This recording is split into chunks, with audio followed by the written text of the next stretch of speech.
एक 74 साल का बूढ़ा आदमी देश हित में अपने शौक पूरे करने के लिए विदेशों में मेडल बटोरता घूम रहा है और हम हाथ पर हाथ धरे बैठे हुए हैं। अरे लानत है हम 140 करोड़ देशवासियों पर।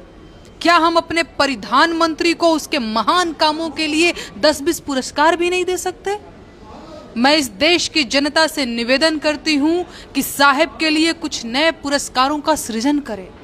साहेब और उनकी पार्टी ने देश से लोकतंत्र के उन्मूलन के लिए कितना प्रयास किया। आलोचना करने वालों पर एफआईआर के अलावा बिहार के करोड़ों लोगों के मताधिकार छीनने का प्रयास लगातार कर ही रहे हैं। क्या हम सभी देशवासी इन प्रयासों के लिए साहेब को लोकतंत्र मर्दक की उपाधि से सम्मानित नहीं कर सकते? ये अवार्ड आपको और केचुआ को साथ साथ लेना होगा। मणिपुर सुलगता रह गया और आप विदेशों के चक्कर काटते रहे। बेटियों को नंगी करके उनकी परेड निकाली गई और आप बेटी बचाओ का नारा लगाते रहे, लेकिन आज तक मणिपुर नहीं गए।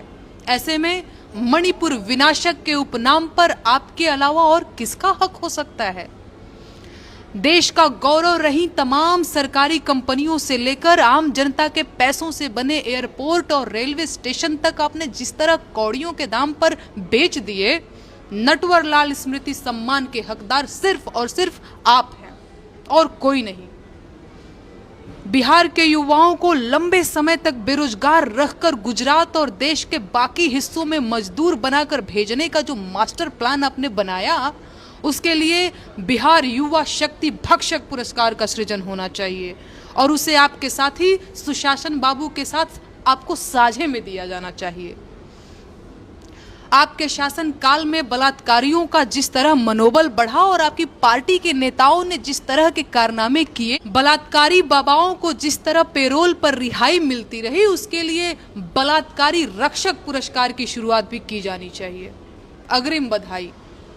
अल्पसंख्यकों के खिलाफ जिस तरह से आतंक का माहौल बनाया गया, अफवाहें उड़ाई गई, उनकी लिंचिंग की गई, उनके धर्मस्थल तोड़े गए, देश के लिए उनके बलिदानों को नजरअंदाज किया गया, उसके लिए एक विशेष अल्पसंख्यक हंता पुरस्कार का गठन जरूर होना चाहिए। लेकिन ये पुरस्कार आप दोनों को, मतलब समझ रहे हैं ना, आधा आधा बांट कर लेना पड़ेगा। सॉरी।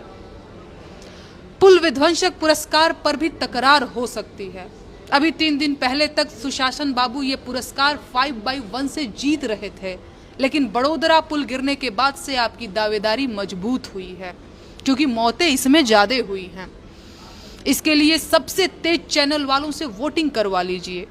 ईवीएम से काउंटिंग करवाएंगे तो आपके जीतने की संभावना बढ़ जाएगी। तो